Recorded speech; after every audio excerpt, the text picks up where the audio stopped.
اعوذ باللہ من الشیطان الرجیم بسم اللہ الرحمن الرحیم۔ درویش ٹی وی کے معزز خواتین و حضرات، سیدنا داؤد علیہ السلام غلیل چلانے میں خاص مہارت رکھتے تھے۔ وہ ہر وقت اپنے ساتھ ایک عصا، غلیل اور ایک تھیلی رکھا کرتے تھے جس میں پتھر ہوتے تھے۔ جنگل میں شیر کی سواری کرتے تھے۔ آپ شیر کا کان پکڑ کر اس پر سوار ہوتے اور شیر آپ کے سامنے سر جھکائے رہتا۔ ایک مرتبہ آپ جنگل سے گزر رہے تھے کہ ایک پتھر سے آواز آئی، اے داؤد، میں حجر ہارون ہوں، مجھ سے ہارون نے ایک شخص کو مارا تھا، مجھے اٹھا لیجئے، میں آپ کے کام آؤں گا۔ آپ نے وہ پتھر اٹھا لیا اور کچھ دور چلے تھے کہ دوسرا پتھر بول اٹھا، میں حجر موسیٰ ہوں، مجھ سے موسیٰ نے ایک شخص کو قتل کیا تھا، مجھے اپنے پاس رکھ لیجئے، میں آپ کے کام آؤں گا۔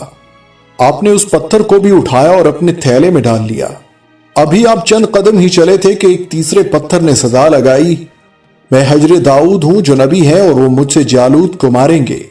حضرت داؤد علیہ السلام نے اس پتھر کو بھی اٹھایا اور تھیلے میں ڈال لیا۔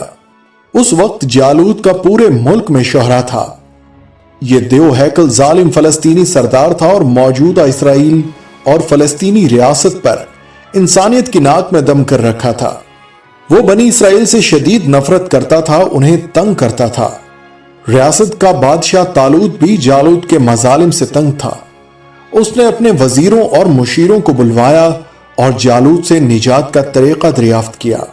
ایک معتمد خاص نے آگے بڑھ کر عرض کی، بادشاہ سلامت، میرا خیال ہے سلطنت میں یہ اعلان کروایا جائے، جو بھی نوجوان جالوت کو قتل کرے گا بادشاہ سلامت اسے آدھی سلطنت دیں گے۔ بادشاہ کو یہ تجویز پسند آ گئی۔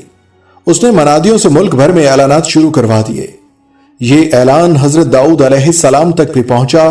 جو ہی آپ نے یہ اعلان سنا، آپ کو فوری پتھر یاد آ گیا۔ آپ بھاگتے ہوئے منادی کے پاس پہنچے اور اس سے کہا کہ جالوت کو میں قتل کروں گا۔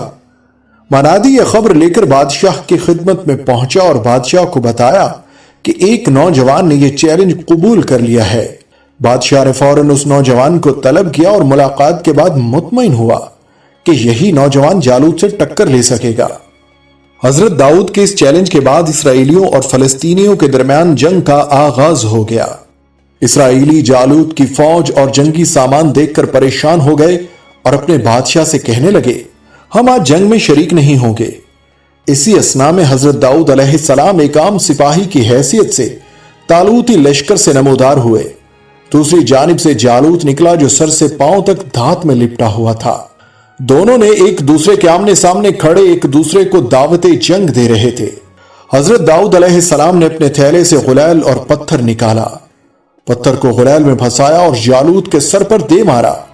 پتھر کا جالوت کے سر سے ٹکرانا تھا کہ وہ ریزہ ریزہ ہو کر زمین پر گر گیا۔ یہ منظر دیکھ کر قوم یہود دنگ رہ گئی۔ پھر اسرائیلیوں نے مل کر فلسطینیوں پر حملہ کر دیا اور انہیں مار بھگایا۔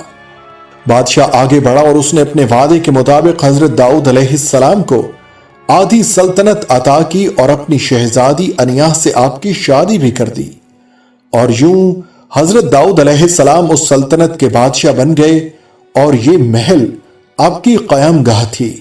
دوسرا دلچسپ واقعہ سننے سے قبل جان لیں کہ ماہرین آثار قدیمہ نے آج ہزاروں برس بعد حضرت داؤد علیہ السلام کے اس محل کو دریافت کر کے دنیا کو ایک پیغام ضرور دیا ہے، اور وہ پیغام یہ ہے کہ دنیا میں موجود ہر شے فانی ہے، سب نے فنا ہونا ہے، سب نے تباہ و برباد ہونا ہے۔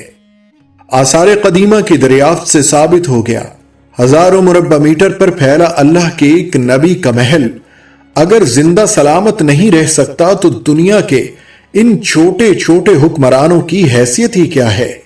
میں نے جس وقت سے حضرت داؤد علیہ السلام کے اس محل کی دریافت کے بارے میں پڑھا اور سنا ہے، میں اس وقت سے سوچ رہا ہوں، ہمیں اس محل کی ایک ایک تصویر ان تمام راجوں مہاراجوں کے محلوں میں بھی نصب کر دینی چاہیے جو پاکستان میں خود کو خدا سمجھ بیٹھے ہیں۔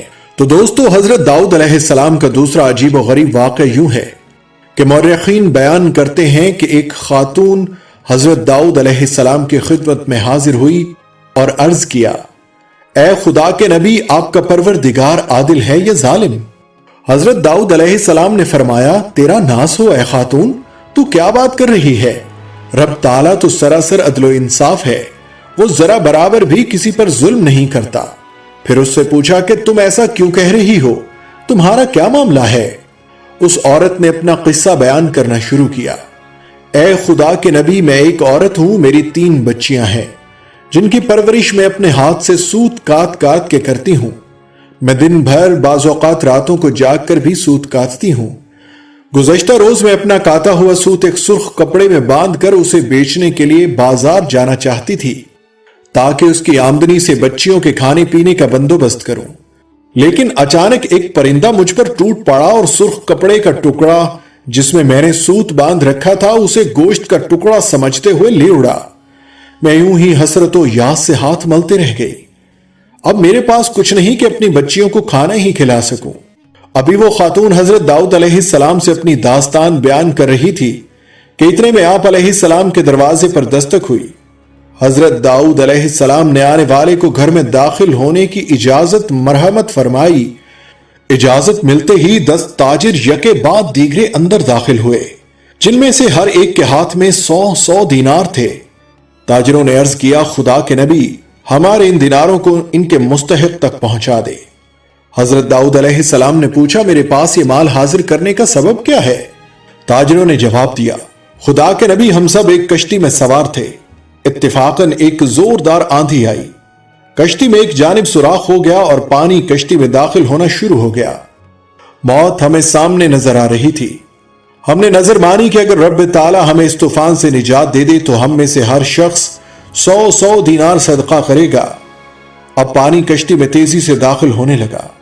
ہمارے پاس کوئی ایسی چیز نہ تھی جس سے اس سوراخ کو بند کر سکے۔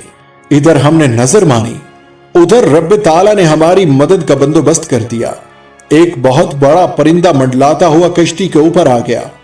اس کے پنجے میں ایک سرخ رنگ کی پوٹلی تھی اور اس نے دیکھتے ہی دیکھتے پوٹلی کشتی میں پھینک دی۔ ہم نے لپک کر اس پوٹلی کو پکڑا، اس میں کاتا ہوا سوت تھا۔ ہم نے فوراً اس سے کشتی کا سوراخ بند کیا اور اس میں داخل شدہ پانی کو ہاتھوں سے باہر پھینکا۔ تھوڑی دیر بعد طوفان تھم گیا اور یوں ہم موت کے منہ سے واپس آئے ہیں۔ اب یہ صدقے کی رقم آپ کے ہاتھوں میں ہے، آپ جسے چاہیں اسے دے دیں۔ یہ قصہ سن کر حضرت داؤد علیہ السلام اس بیوہ عورت کی طرف متوجہ ہوئے اور فرمایا، پروردگار تیرے لیے بحر و بر میں تجارت کر رہا ہے اور تو ہے کہ اس کو ظالم گردان رہی ہے۔ جاؤ انہیں اپنی بچیوں پر خرچ کرو۔ حضرت داؤد علیہ السلام کو ان کی صلاحیتوں کی بدولت پورے علاقے میں پسندیدہ نظروں سے دیکھا جاتا تھا۔ ان کی شخصیت اتنی مسحور کن تھی کہ جو بھی دیکھتا ان سے متاثر ہوئے بغیر نہ رہتا۔ رنگ سرخ و سفید تھا اور خد و خال حسین، گفتگو میں سلیقہ اور احترام تھا، قد پستہ، آنکھوں میں بھورا پن اور سر کے ایک گوشے میں گنج تھا۔ حضرت داؤد علیہ السلام یہودا کی نسل سے ہیں۔ شجرہ نسب حضرت یعقوب علیہ السلام سے لے کر حضرت ابراہیم علیہ السلام تک جا پہنچتا ہے۔ آپ افراہیم حضرت یوسف علیہ السلام کے بیٹے کے خاندان میں واحد شخصیت تھے جو بیک وقت پیغمبر، رسول، صاحب کتاب اور بادشاہ تھے۔ آپ کو فن خطابت میں ملکہ حاصل تھا۔ آپ کا ایک ایک لفظ صاف اور حکمت سے پر ہوتا تھا۔ آپ ہر وقت اللہ تعالیٰ کی حمد و تسبیح میں مشغول رہتے تھے۔ زبور کی تلاوت اتنی خوش الحانی سے کرتے کہ پرندے بھی آپ کا ساتھ دینے لگتے تھے، جس سے عجب سما برپا ہو جاتا اور وجد و آفرین نغمے فضا میں بکھر جاتے، یہاں تک کہ اونچے اونچے پہاڑ بھی آپ کے ساتھ خدا کی حمد میں شامل ہو جاتے۔ آپ نے 2 شادیاں کی۔ آپ کی اولاد میں حضرت سلیمان کا نام سر فہرست ہے، جو آپ کے بعد بنی اسرائیل کے مشہور و معروف بادشاہ اور پیغمبر گزرے ہیں۔ حضرت سلیمان حضرت داؤد کی دوسری بیوی سے تھے۔ آپ کی پہلی بیوی سے ابشالوم نامی بیٹا تھا۔ حضرت داؤد کا پیشہ زرہ گری تھا۔ آپ لوہے سے سپاہیوں کے لیے زرہیں بناتے تھے۔